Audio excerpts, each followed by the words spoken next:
आऊज़ु बिल्लाहि मिनश्शैतानिर्रजीम बिस्मिल्लाहिर्रहमानिर्रहीम।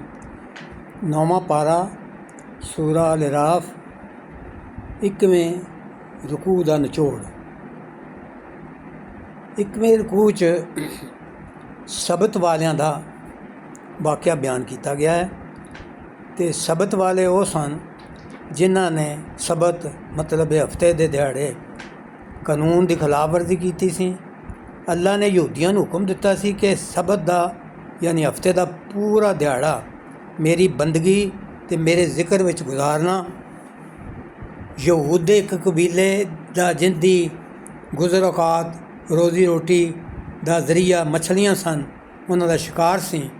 उस कबीले दे एक गिरोह ने हफ्ते वाले दिहाड़े दरिया दे कंढे ते एक खड्डा खोदिया ते दरिया दे उस खड्डे च पानी दा रस्ता बना दिता। इस तरह पानी ते मच्छियां उस गढ़े च आ जांदियां सन तो इतवार नूं मच्छियां फड़ लैंदे सी।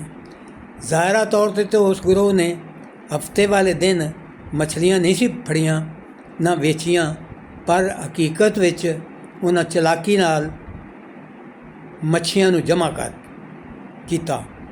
उस दिहाड़े अल्लाह दी इबादत ते जिक्र तो भी महरूम रहे। एक दूजा गिरोह भी सी जो पहले गिरोह नूं इस चलाकी तो रोकदा सी। एक तीजा गिरोह भी सी, ना तो खुद वो ये चलाकी करदा सी ते ना ही हीले करन वाले नूं रोकदा सी। ये तीजा गिरोह दूजे गिरोह नूं आंदा सी हीला करन वालियां नूं बुराई ना करो, इस बस्ती विच एक झगड़ा पैदा हो जाएगा, अल्लाह आप ही इन्हां नाफरमानां नूं सज़ा देगा। दूजा गिरोह आंदा सी कि नहीं, सानू अल्लाह के सामने हाजिर होके जवाब देना है।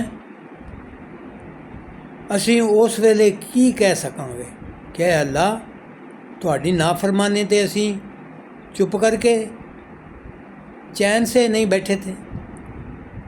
फिर हो सकता है कि शायद किसी वेले साड़ी तबलीग का असर कर जाए तो नाफरमान नहीं करने वाले बाज आ जान। जदों हीला करने वाले बाज ना आए तो अल्लाह वालों उन्हां ते अजाब आया। अल्लाह ने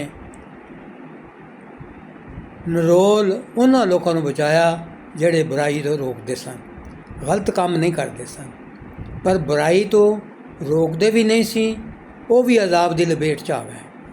इसलिए कि बुराई नूं ना रोकना भी बहुत वड्डा गुनाह है। इस तो मगरों जदों हीला करने वाले हद तो गुजरन लगे तो उन्होंने अजाब तो भी कोई सबक ना सीखा तो अल्लाह ने उन्हां दीयां सूरतां नूं विगाड़ के उन्हां नूं बांदर बना दिता।